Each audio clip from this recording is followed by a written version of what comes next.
esa mamo akwa babiem efamra Badwam Jumedie so ene eye efiada January bosmeda etoso adwuno enso afimpimieno ene adwuno miensa ene January nyanko na wie still next week Monday Tuesday nyina da so ye January ti say 6 week na no ma hene kwabra sante kan wasem no afi ne yebekomu ye pa mfa na sekese ko efama agudebo abadwafo som de agudemu nsem ebere kese de no achi na anochiwa ba enso etenase e de efisem dwumadie ebrene akwa efiadanti awo sepa dwumadie eba welcome Sandra Akapo ene tenamuri awo sepa dwumadie no eba free sabre kwapensa nonkono ebebo midin de akwasi insia Mpensenpensemu ebre ene na awrawo semu esi emensa ka de free asante mampon kiremu se eja ato 8-bedroom house bi wo wakese miankasa me impotemu asante mampon ama se edano emu be se 9 ene se de ahye na efie ye maame ekua Adom former NPP constituency women organizer ena ne dia ne fie asem na me kanane anapese ahomache donko aba paunsema aduasa ena eja eto efie hodom na fortunate for us say odumja adwekuo mpanfo etie no omaho eye ha ema sem no kase watimi aboa abre eja no ano asnyame Adom obia empra obia enfrem we say so wona etie no eho ye ha ententam so etimi eboa ma odi eja no eba efomti fire service adwefo mo wasante mampon damase pa only say out of the 8-bedroom number said 9 ene ho kanina se de nyame ase yewo enkwana yewo ahode maame akua Adom na obusuan so monkafra de nyame ase mara so ewo monkwa eno ene adia obika ye edwetwem na happy birthday enko enfama Hilda Owusu Echao CEO Edma Love Hills Boutique yewo Alhaji Israel we every Adom family ni nyina yesi we show happy birthday happy birthday me pacho birthday die yeta benenso akwa efia ntiba me echa my boys ehunu ne ebekọ so part no esha se time be ehefra na mpacho yemra no eti nyamishra no onyo kese kopemse obeye kese pa nyamenyo kese wo shira ya show happy birthday once again happy birthday so confirm yakasa yenwa PRO at 40 and then when you finish ya aduanan so happy birthday to you bro nyame enshira so na onye wonso kese kopemse obeye kese but now very good morning to Chairman Hakim Ade NDC constituency chairman ya Wotwifu Atimokwa constituency ala say chairman wo boam ye die ma mo kwan be 6 kilometers yetimi adwiso aye kama nyame enshira we na ye hwe mo dia free ya banyofo se metimi aye de amaye ebrano bi chairman a very good morning to you for na sekese enkoma Hepaplax mixture e papa pe na badwa so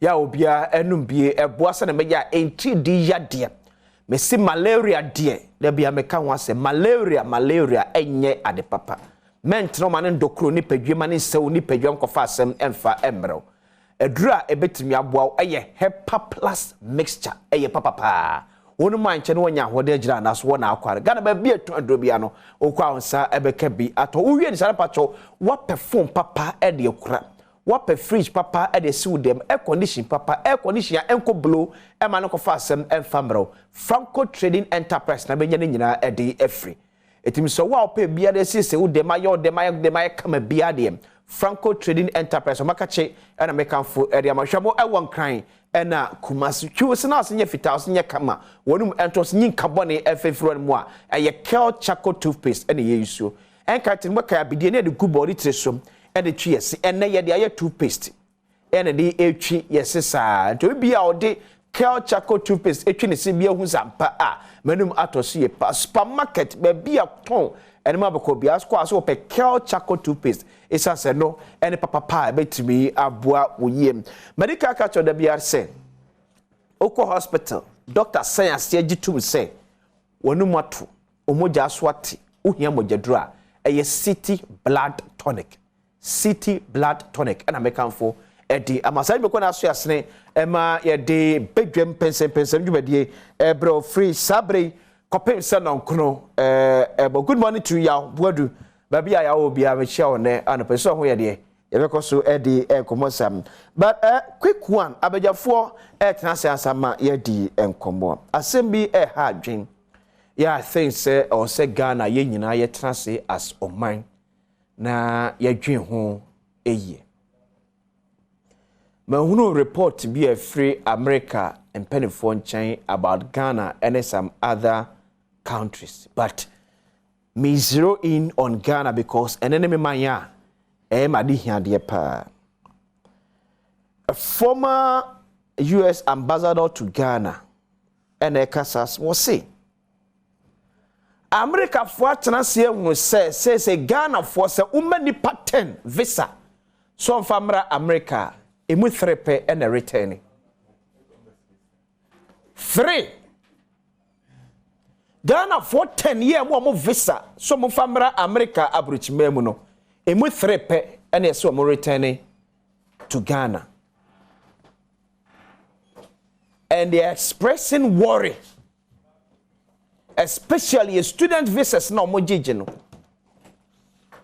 etinipan ba gi visa no se me kwa America me kodi 2 weeks me kodi 1 week no akotena no akoka system ne ho and ha adwen empen fonhwe ne empen wasem enka na nkofa ohaw amfa mreye in the near future omuka kan sare bedu babi ko wieche no na open visa be kura wunya emfa nkoye wade papa bi e wa America bichimemu ye nko betimi afa so na se di part time beje visa na 3 pen be return to Ghana there Adom abeja for atrase honorable Samuel Ayepe former member of parliament man dey share wo ayensuano constituency ewa honorable ko there me Adom me hu ye na won say ye dey yamias won afa ye dey yamias what do you mean hey opposition ye me bi no mu say you do ni papa skin aye aso tiabruchiri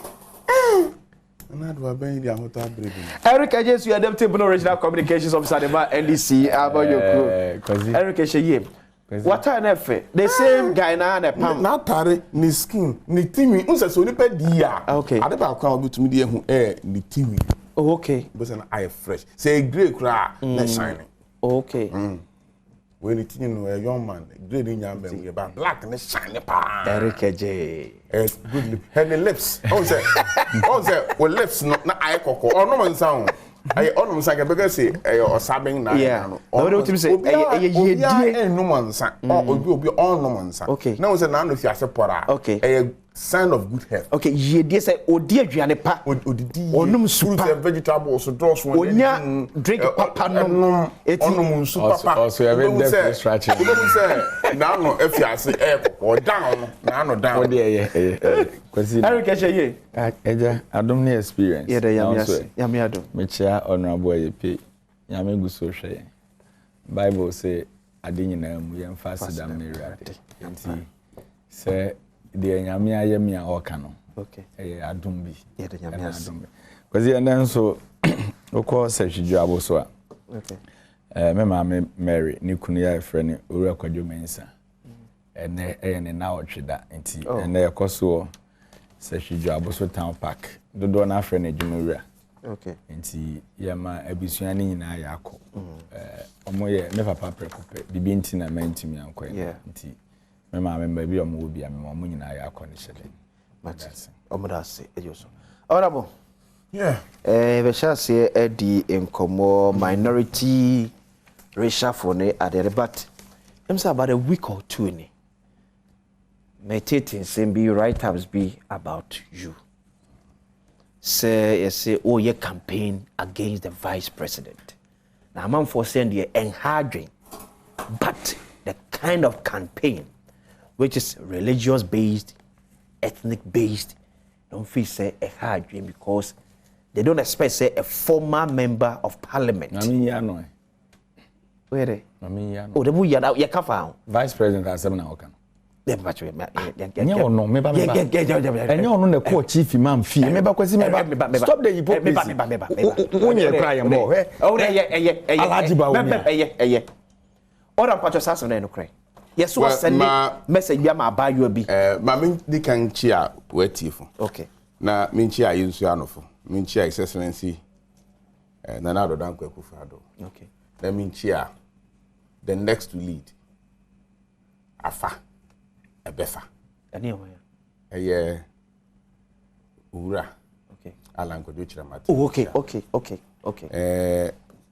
Me chi a me nua very maybe. Onye mi busuani nso emi nua. Sase me kwatena Taifa. Obe farm adam for permasem. Yeah. E fe Thomas Dankwa. Ofi me nua no mukrom ho. Bi Ya you no Dumont. Kenya De shofi ahin fipe. Ene Ewura Dankwa na yere adade benkum so. Na yeye akwa ni. Na ye be ye ni won kokko. Yo cha meti ye bi fi apɛ me nkwa fie kra me no manyina me ka me. Okay. Ko ba mi momo ya ko wasie ni yere no. Okay. Eye maame Dankwa. Mrs. Bichar ebusuafo ni nyina ma wo nyina ya akɔ. Na nyina yenko ne yenko boa Burkina fo a Taifa Burkina fo be fi ha akɔ. Enya asem ketwa ya me fa nyina anko sanfa embraso. Amen. Me tra himfi. Yeteto no wa himfi. Nti se na nani wa na se it be kana na echi asem. Ya na ba me aidi. Efi a yetete mi no. Efi a me na na yere no mo ya baasa. Nyina in the big compound house. Say na nani wa na emba baasa ye hia. Na wakana na ho asema ye mofra no wo be tight we said and ababa na baka say na no me grandmother can say me na no ko besin atwa ba ahwe wa ka asem ne chere na ka ti sane eteto me. Okay. Me nyina ba biara enye campaign en kan say bia eye owura ba womia oye muslimi ni nti yanto abantia no me nyina ba bia ndi di muslimi fo atem wo me nanfo me nua bia ni kum muslimi ni ofre nyame me wo fasefo na me da hwa ebinu betumi adimade. Okay. O me muslim fo ntimi nka say what's the message bia ma abayo bi enkombo na me ne abayo bi minim ne da. Okay. I am a Facebook friend for years. Okay. Na oka MPP stand queens no itemra owura Alanchina Martin appointing me as Eastern Regional Campaign Coordinator for Alan 2024. Na me pesa stand queens ladies ni bi. Okay. Aboa me on my social media campaign. On so for Eastern Region we propose no fe propon o fe me kro minim ne de. But in commodity mu no chance ne me papa kra kire na ade woni first secondary school. Nti ye be ye friends. Nti in commodity ma na bi say na wo kwa soro we. Also we Presbyterian. Na me pesa me hwe say e ampa say nipa kan say Ghana for so religious. And politics is linked to religion. Yeah. It is a obi a Christiania. So to Abama Muslimi ni and as obi a Muslimi ni not to Aba. I'm a Christiani, I'm the president. And nothing be a NDC ya time winning all the Zongo communities and it will pursue question.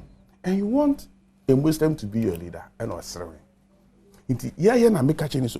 For me, Ona Busa lady say she wants a Muslim to be a leader of NPP. No, you're only leader. Oh, okay. Mamu be heading. Okay. And sorry. Into no start to say, oh, Boba, me so me as MPP as I am. The first statistical service is 71% of Ghanaians are Christians. Yeah. 17% are Muslims. And it mean 2024 campaign. Ura Mahama, yempo na ndisi for the neighbor. Okay. He's a Christian. Nti ya hwe ni ya yenuanum agyenum ye nimu won. Campaign ko 2024 campaign. Afi kwa da soro dem no be ye no. Nti ye very careful. Na candidate a ye de na ekọ no. The religious background no am ye issue. Ama yenuanum ndisi fu en use am fa ntia yen. Nti memenko dia nke ye fa Kristo ni nko.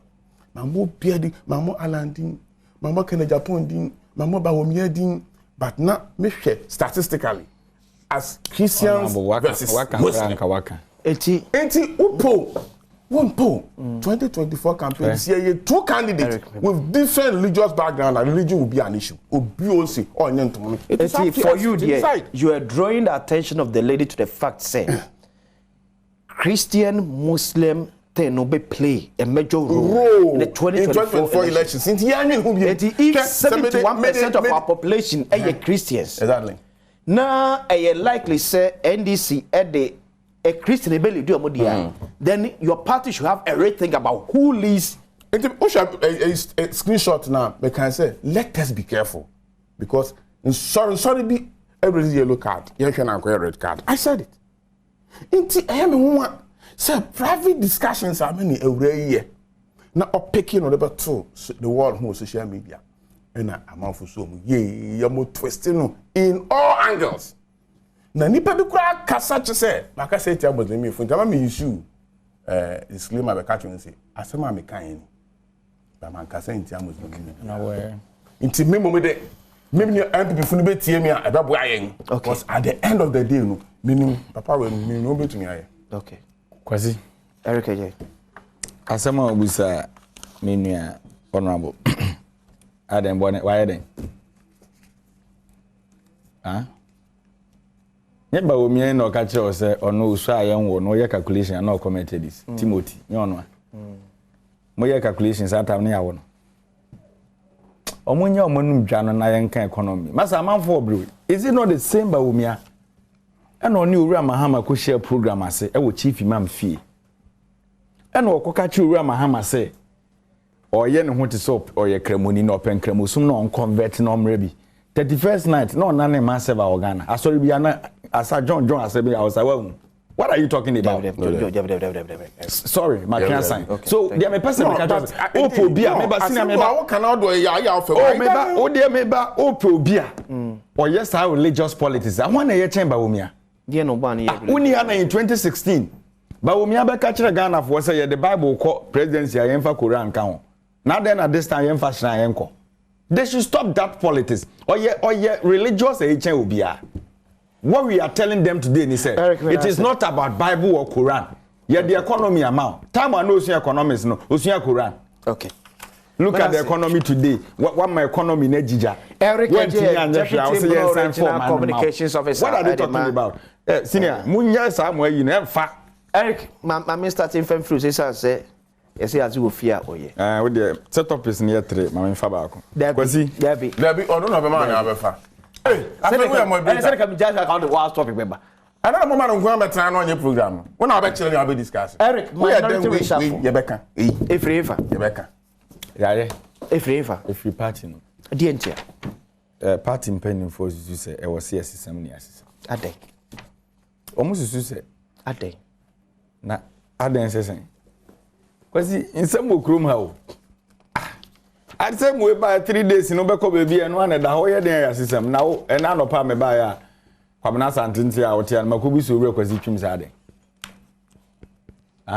Eric me bisa me buy na da bia kwamna netia and enya wona out nti me bia me kobu sa real kwasi twim sade.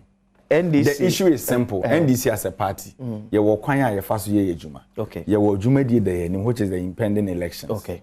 Your sister party leadership from polling station to national. Okay. Impending for that dream hono musu say omoye nsakra bi wo mrahye bedwa fie bebo party no. Okay. So the decision aba.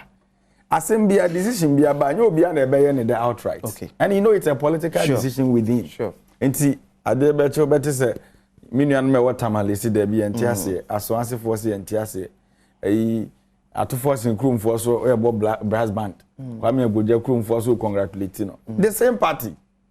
So what Muntaka say is consortium media whether they were consulted or not menya aware as at now the party hierarchy said they were consulted.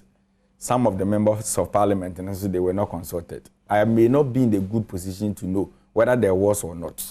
Kwame na face a party in faso deal with this situation. Oh, party in fair fine ni nyina yeah a bro back the corner now the bear na se banku me bo ana kuku it's in the yen from na yen kama buto yen mumra because we need a united front for the battle ahead of us. That is why I can question say bimo erezi say ubeye even these changes now you consult the caucus because there are 3 folds of the party depending on when the party is in power. We have the party in government, the National Party and the Parliamentary Party. Now the Parliamentary Party nankasa so one of the other fees almost do mo kakra. Yes, party constitution mo amamra say national executives and any the parliamentary group leadership. For example, already chapter 13 of NPP constitution is statically say the national executives no NABE the party leadership. And they also have the to me so meet me as a crime. So I believe the same thing I apply to NDC. Don't you think that maybe be a year queer so near AC you know like they say party me na ya sakraye wo how leadership of parliament no are appointed. Almost with the issue of consultation and an America say as at now I'm at here. I don't know which is which. Okay. Whether they were consulted or not. Or not, okay. But me General Secretary, you know, General Secretary said they were consulted. Yeah. Me some of the MPs yesterday and so said they were not consulted. Yeah. They said they are here and they say togetherness. That is all. After that, no suggestion now there, bano. Say kwanya ebe faso leaders approach, you know, how to go by it.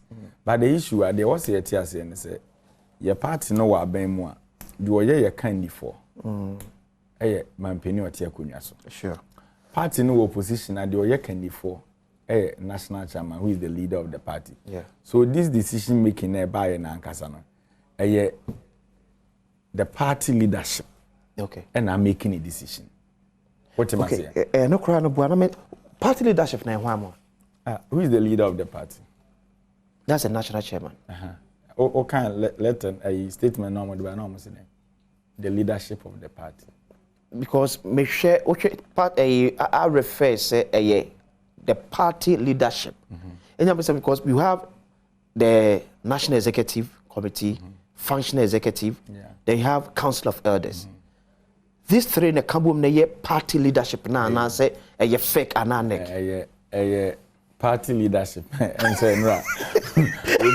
Obi never share the be na reba. Wow, massive cry. Some who baby on the question in fever. Do you miss okay? Oh, did I make say? But then first I'm trying to say because party your structures in the party. Okay. National executive for an Adom decision about it. But one no, I'm saying no, see presentation. Yes, we say. Or the Yanyan said the neck. That's all no kind of party. Also, your board chairman or Ghana Airport Company. What you must say. So what I'm telling you is a decision from the party. Okay. But my pleadings with the MPs and they say whether good or bad, party na make a decision for the interest of the masses. Ne how Ghana for come Ghana for who say na ye alternative ye betimi agye omo fi connection man for insem no momma tin emra. Okay. Because at the end of the day ye ko Ghana for na bebre mo because there's no alternative until your best your party leadership. Obi ti so Haruna Iddrisu, I like him me pade bi e wo no. Okay. Me no penny at force in the same thing omo nyina your party for. Okay. Mpenimfo ase dua krogem from a kwesi to asoma me eno anu akese ebu nti e besre omoma abotoye mumra honorable Sabala ye pay why member of parliament topic we na wani agisa enti covid sika na modi ni nyina enti would you say about discussion of this nature you able to situate it well for us appointment of caucus leadership at your parliament as a former MP, the AC because now no because say party ni wa ban mu dia NNS ki ye chairman sabunsu ye afenyo marking everywhere e like the say president me akas o me ministerial position am they compensate him but party no position ya na e ho say de and ye huni do you think that it's time say party ni be hwemu ye how leadership of the caucus no are appointed almost say we are in a free way eso wonsa now do na esan ya pa oh yeah because me say me nim pa issues ba or digest and you can observe the question I'm going to mean ask a questions na obi sa no and or respond and e boa kakra ka eso nsa din or the necessary enye or the nice enye hwe ade a NDC fire it goes contrary to the 1992 constitution yes article 574 okay Article 574. Political parties need the say what internal 574. The political parties' internal organization must conform to the Constitution of the Republic of Ghana. Okay. Electoral Commission be to my ban. Yes, a serious offense. They've gone contrary to the Constitution. Okay, that's Article 574. Yes, we must conform. You see, Article saying. Was it 574? Adibia 574. Na say na okay. Say me news Article 574. Me say 574. Was it 574? Me say okasa Article 574. You do okasa na me. Me asema me kan me yes. Article 574. Come call no. Think I'm 574. Na me hu na me bisa so me ma. Okay. Me pouch. It for the man conform me to the 1992 Constitution. Okay. Adibia obeye bia must conform to the Constitution. Okay. Especially your internal organization. Okay. It is a Okofa Soja Bank style. Yeah. Now, chairman of the party. Yeah. And the secretary, Baby. Without even calling the functional executive committee. One will be one from the functional executive committee. Article 574. Eric Nyapte. Well, man, you article no quote to dangerous. Then I want the neighbor. So what? Hey, now say one can say what as a general secretary of a party and the chairman of a party. Now say what if you take Article 5, clauses on your clause 1 up to clause 8. Into Article 574. No, what are you talking about? This is the Constitution. Eric. Mr. Me are misleading.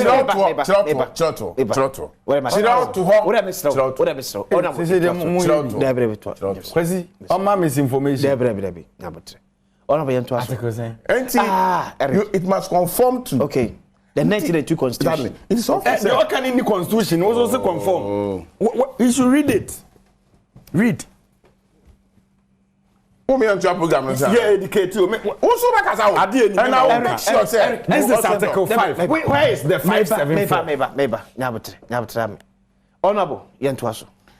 See, say we a bibu or party. Okay. Not a contradicting the Constitution. Okay. Criminal. Okay. It is already say we a chairman of a party. Okay. It will be to my half a pen. Okay. Actual letter without consulting your functional executive committee.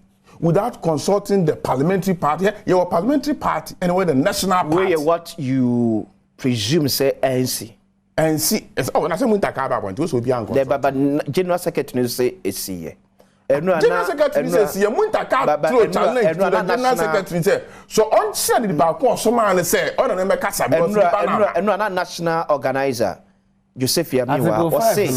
Kasafa territories of Ghana. Then I'm okay. I don't get it. Nyabutre my team. Oh, Nyabutre. Nipa na quote constitutional provision. I don't Kasafa the territories of Ghana. On the NDC Assembly of Parliament. Nyabutre. Ejo oda mebo. Emna Joseph Yami e kan say. A day before the announcement to speaker no. Omushia minority leader. Honorable Haruna Iddrisu. A briefing said this is the decision by the leadership of the party. He is aware as then leader of the Caucus. And they believe say obey relay information to the other. I know enough. Let me tell you. Okay. So person will change our leadership in Parliament. Okay.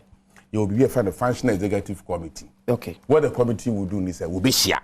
Okay. No more than because of A, B, C, D. Into your person changes. Our young how do you call it? Leadership. Leadership. Constitution. You would say no. Some West is I don't know why I issues. That is why Northern region, Bunipa, TS Yabonting, say party near Mano.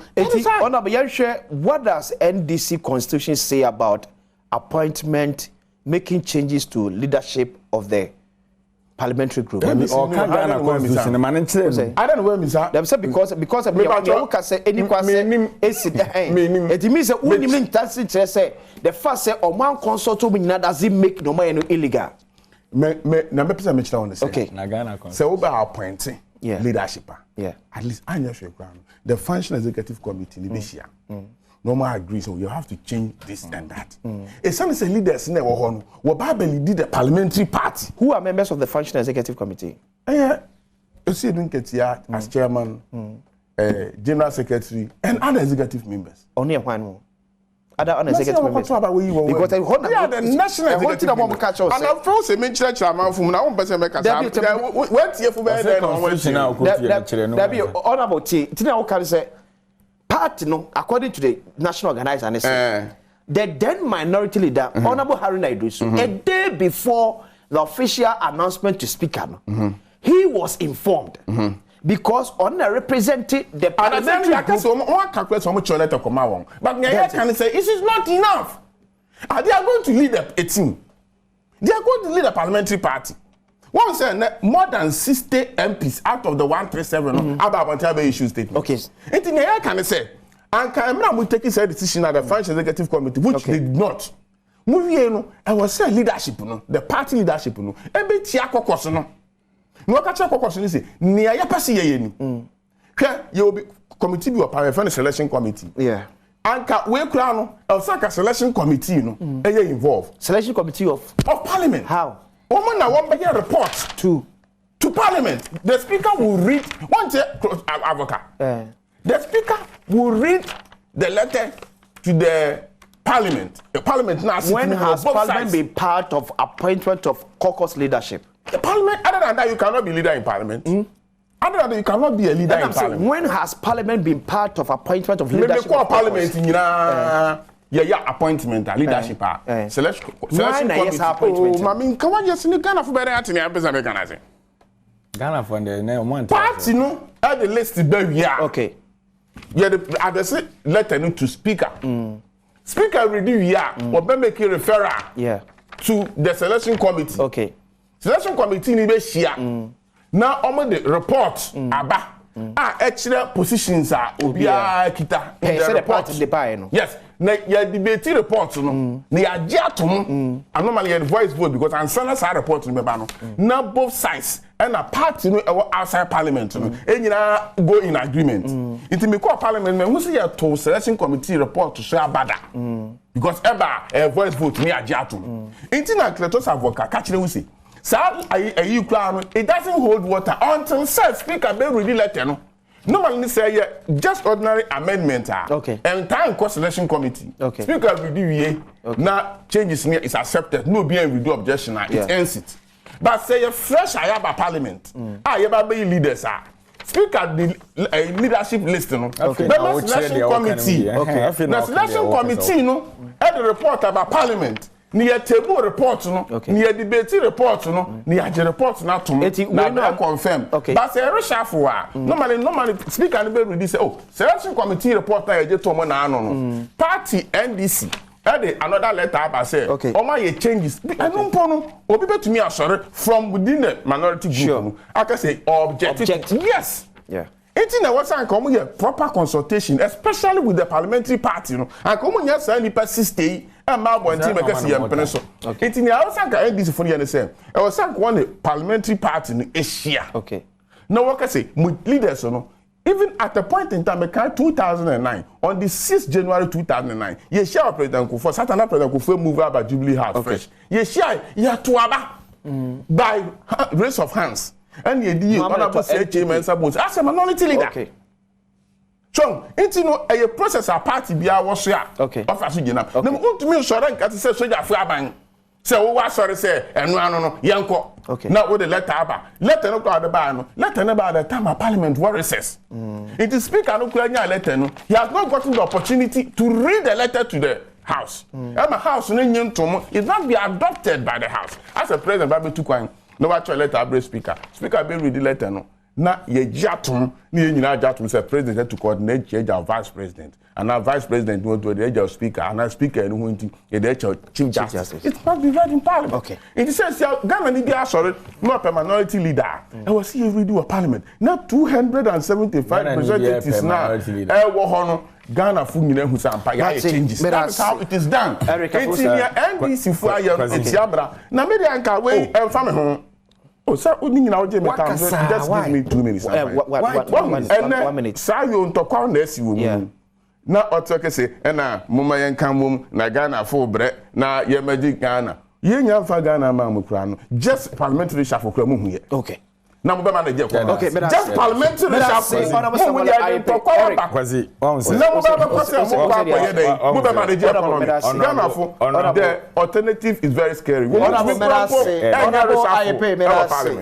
on say honorable why you pay ho ye me won or starting the presentation na nkoba be ye no constitutional okay and America chen say the kind no wati okay onyin tum article 574 why no near the article no okay because of a constitution now from article 1 to 3 okay ekasafa the constitution article 4 5 ekasafa territories of Ghana okay and article 6 to 10 or so ekasafa the citizenship okay so 5 now or can hona maybe or say subject to this the provisions of this article the president may by constitutional instrument A create a new region okay B alter boundaries of a region or C provide for merger or 2 or more regions okay kan kwa 7 na wo we mu no I mean kan close 7 or say where a referendum involves the merger of 2 or more regions we defend this is about creation of meba but you can't just interject me let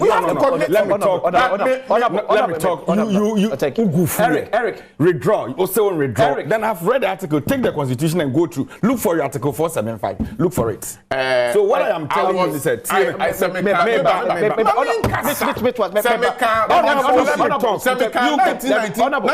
constitutional wrong. 1962 the to Political Parties Act. Look at 574 Act 2000. No. Political Parties Act. Political Parties Act. Act 574. And so me can say friend Political Parties Act. Yes. Of the 1992 Constitution. No, Semeka 1992. We have the 1992 Constitution. I say you are wrong. Parliamentary acts are also passed. I say, so I'm referring to Political Parties Act 574. I don't have the act here, but I was referring to Political Parties Act 574. And at 574, let me talk. All political parties, including NDC, all internal operations must conform with the Constitution of the Republic of Ghana. Missy, Political Parties Act. Is it in conformity to the 1992 Constitution? Article 574 now can. Political Parties Act. And when I share all political parties to conform their duties and operations should be conformed with the 1992 Constitution. Honorable, when you get to me tell the other way around. But the fact is, the Political Parties Act. Is it for the 1992 Constitution? I can not and yes, I the other way around. The Political Parties Act, no, and all political parties to conform with the 1992 Constitution. The thing is, he got it wrong. But instead of him to eat the humble pie, what is wrong? Let me talk. No, listen, I didn't get anything wrong. Honorable. I was Honorable. Mr. Kwasi, ye ka NDC fiase. Ade no ni mu a wonim. We nyese obe conjecture. You cited the constitutional provision which is wrong. Just admit it is wrong. Act now can act now can. O de tell me education kwala hwe. Yes. So act now can act over your constitution now article 11 na e kasafa ye mra pon wa di bu o ma the constitution is the act of parliament legislation to blah blah blah see ane de keka ho act yes cite ayenka article mebwa watini na ba on admit it. So what we are saying is ye wo kwan a ye fa so ye nhihye wo fie okay na de ono no ka say wo se kotebu wo flo na mo gi nyina agetumu no wo at the same time wo ka say wo se mampani tu kwan a o de krata akọ mampani krata be duro bi a na oni Ghana mebwa no de kwana mo se mo nyintu obeba na so obeka. Don't do that debate here. A party decision. Nya ha na mo be milk. Yes, common reshuffle keke mo nya mo party for review free SHS non-performing SODs. What does it mean? Individual bondholders to government, Eric. They are calling on government to review free SHS. Cancellation. Okay. Kwesi? Yes. Akufo-Addo Beka say review we no. Okay, so that's 2000 let me go okay. this. What the Yanko? What the name time na ye? Eric Yanko. Una have a time. Who pasi ebe come with Eric Yanko. Eric Yanko. Political parties. Eric. You know respect. Eric Yanko. No, to me huna obi a ngese review free SHS. Sir, non-performing state-owned enterprises. Nti what the battery mo akire say. Who's a banyan sakra or free SHS na abanyi meko a emfaso emaso ne to. Review in a modern review and I said there Mahama kan. Individual bondholders. And I'm say say review na omo kan no. Is it the same as the Mahama kan ya we Akufo-Addo say a check cancellation and away different? Oh, o man baby e do no. Momo problem pa no say mu nim nyansa achen obi a organ MPP. That is your problem. Kwasi ye fidie ya wote a wo kasai ana ye ne wo ye show. Ye was strong won bi eta wa chi o. Yeah. Enti niema bi kwachi wa ye kangu wasom. Eno nti na microphone bi hye wasom no. Ba we mo de ne nyasa na tie obetena ha onim nyansa achen obi a. Wo the free SHS as a policy by how many years in here? Almost 6 years or so, right? No review of the policy. Now Ghana ye waja pade ni we bi adwuma. Enka we bi adwuma 6 years. On tena se nye review whether niema bi koyi ana nkoyi. Me no kasa today 3 days ago on Ekosi Sen mo sister station. Enkwada ne se omunya aduane di. Wantie. Ye students in interview obi anka se omunum tia no pa ne awia. And hamo boy back was so we seen raging hobe no ku school Ghana national. Wa be fie because wanya osa. Osa dey na de be nye kom. Ba mampani na mo no na konwa nko under VAT. O chata wie mu hyen. Na wo bo man from say to. Ankran sika bra o mo bre. Mfaso e wo so mu di wo mu sika ho no. Patapa aban o se metemedie. So now individual bondholders na wo de won say kwhye o mu minimum atwe o mo akoma no. What they are telling you is say suyanyansa aban free SHS policy no unnecessary spending because we have a Ministry of Education. You have a free SHS secretariat across the regions. What are they doing? What are they doing there? Nye Ghana for sika na no. Okay 2020 SOE's report na buy no. South state companies no almost 99% to be aboka. Okay. Bost, GMPC, TOR, why na moka? Now your papa now will feel now be a jumana and break even in economics. Won't you collapse the business? But look at the chunk of salaries they are taking. You are messing up the economy. And to the audience say, only we busi and for kakra no man milk Ghana japa de wi no. Am crown crayfish mo boy wura ho. Papa now your pension on no kwandi ni sika akoto bond no. And now the drew so, but so me ne drew no kwanya be 10,000. Into know him say men's good ye dangerous. Into the Nisika Koto government bond, not knowing that Momo a Ponzi scheme by more dangerous than men's good. Into Nisika no de beto hono. President Akufo-Addo, ne kendo for ya tani ba omi ase ya Reagan and the Navy was a Joe de Nofa. Is that the right way to go? I said it's debt restructuring. They are training honest, mammy na me with time no. So no papa tifi. Now papa brono so hono be anim so ye pre-mine. Kwasi utie me pa. Yeah. Papa no ye masem. O han kasa kese. One wa ko high live band or so ne namfofo baji omani enti sa ko hwibra na no wo bo nyina no sika ne na enye ne dia na okwaji wo mi kurom suma rura bank ye jibusia so ye mfa ntwe yanum spedede enti o papa je besia na no de just to trust them lifestyle kukuti ni ahantan ni dwe no na ne refi se boso mi nsia chi no bank ne beba baji ne sika president Akufo-Addo asem na meka no enti time anu wo han wi mu shine 1 hour $20,000 Otimi high oko baby 1 week na remuhye na pake o ma ne nko o se twen me kwa na yeko ni nyina na e charge o time anu okoto ane convoy be 60 na komwa nko anda baakum na soja ni te front na yeka obetina komwa so yi ministers 125 agrek nko yi deputies for the ohwe toast the ohwe body the ohwe bayire and na utimi twa aduane oh yes ane ma nyina we spoke about them and look at where we are today. Enti wo na wo wabre omoja ni owura kwasi twima aye wa adoma bia wa beye adwuma wanya kakra to de akoto government bond no o se burden sharing na question was obusa owura ye pay ne sa Sri Lanka branch ye wo hai so nim so omo economy no family ne gu no Sri Lanka omo de ne Rajapaksa family wo check ya president de Rajapaksa finance minister Rajapaksa chief of staff omo branch ane wo kuruma okay time amoba ya mo ko borrowing spree na Ghana kaya 120 billion na Modi Kenoforiata Bank and the GBC and the Onunanya Ghana so far so 158 million Ghana cedis through data bank. Black Stars Brokerage. Chasa Dubo and company will be here. Or buy 1,000 Ghana in them. Yeah, Pamon after the connection no Koye in Dubai. No, 88 million Ghana cedis. And you are telling us a burden sharing. Why are they not bringing the TV money they took from Ghanaians? You have evidence. How can a family, how can a core parliamentar or Kobu accountant say a sikasan and a book runners in England? One can get you the data here. But I don't just say TV money. A TV because some the more they borrow, the more their family benefit. So how can the family? Eric. Kwasi ja baby ya duro mo gigi aban we so do why Debbie Eric and yes ye for them say any TV the opefa show Kwasi how can a family one family impoverish Ghanaians and make the family rich?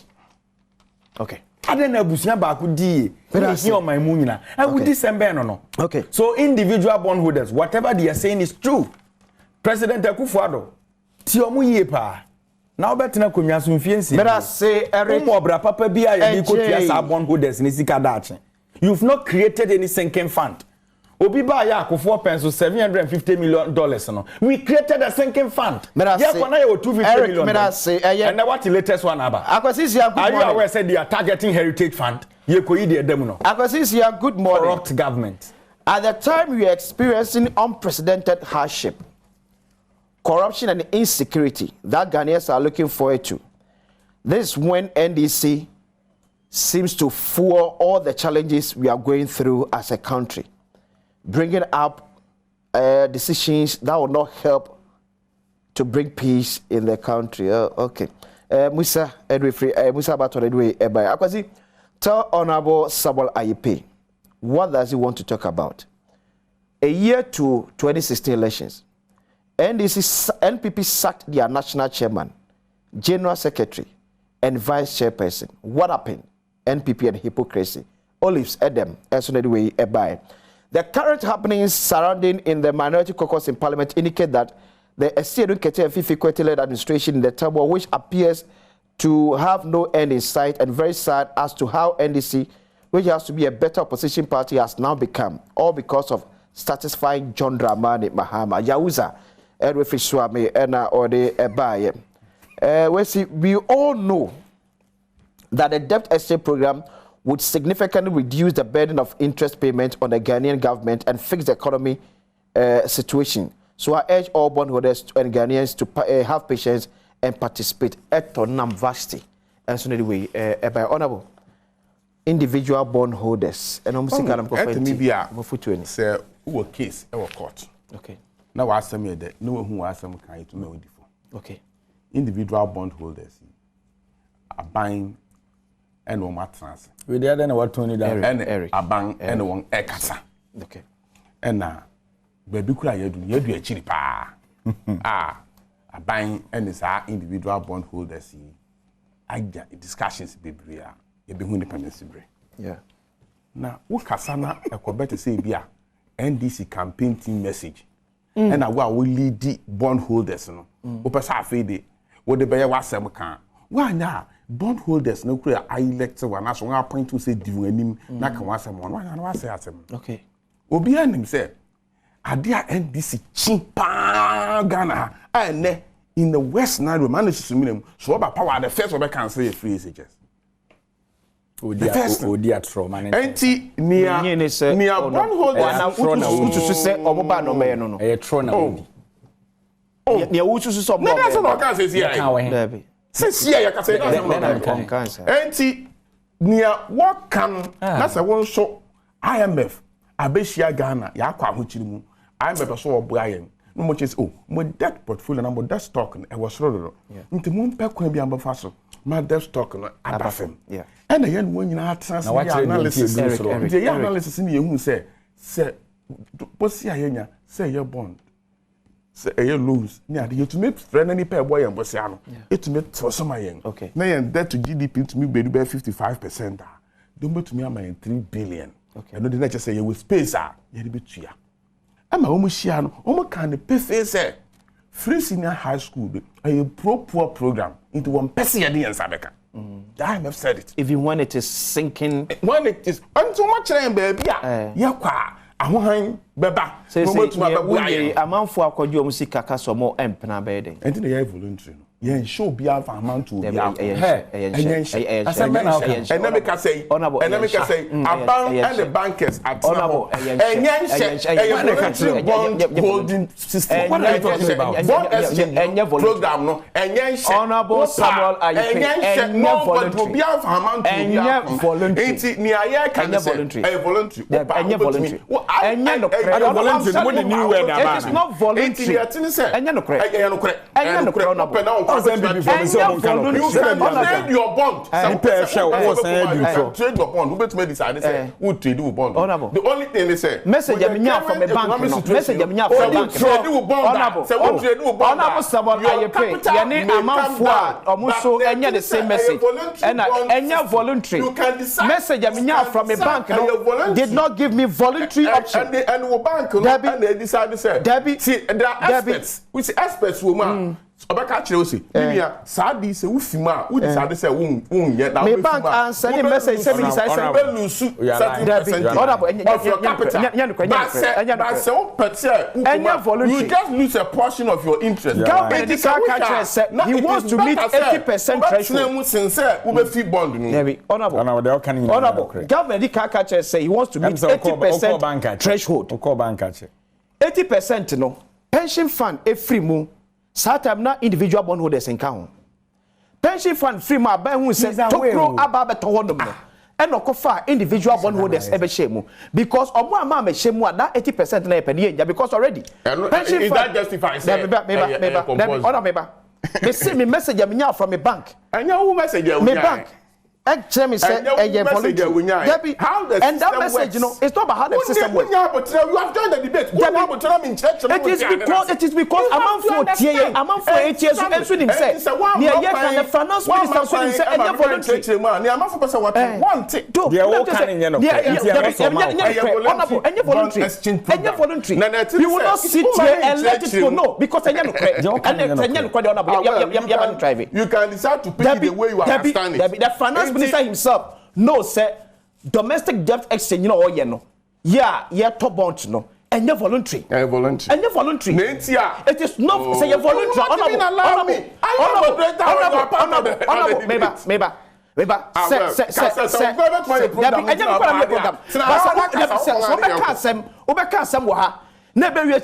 different picture outside that a better platform because you're voluntary government ain't share amount for to plead with them, and you're voluntary. And you're voluntary. So let us watch your Sika. And you're voluntary. And you're voluntary. We will not allow it. And you're voluntary. Honorable, you didn't prepare. Don't do that. And you're voluntary. And you're voluntary. Honorable. Opien one sika kosa de mu a wo se the bank aka che ne se opa wa sika enka wo opien one nya message ni bi me epi ono me see no because me a victim I am saying because I'm a victim I am saying because I'm a victim me say opien one bank after na catch any say and I think your employers will be happy the way we are no because we are not speaking we are not speaking that's how we did debate now buy from 1 to 2 inconsistent no kwenda wo me say me message am bank send me no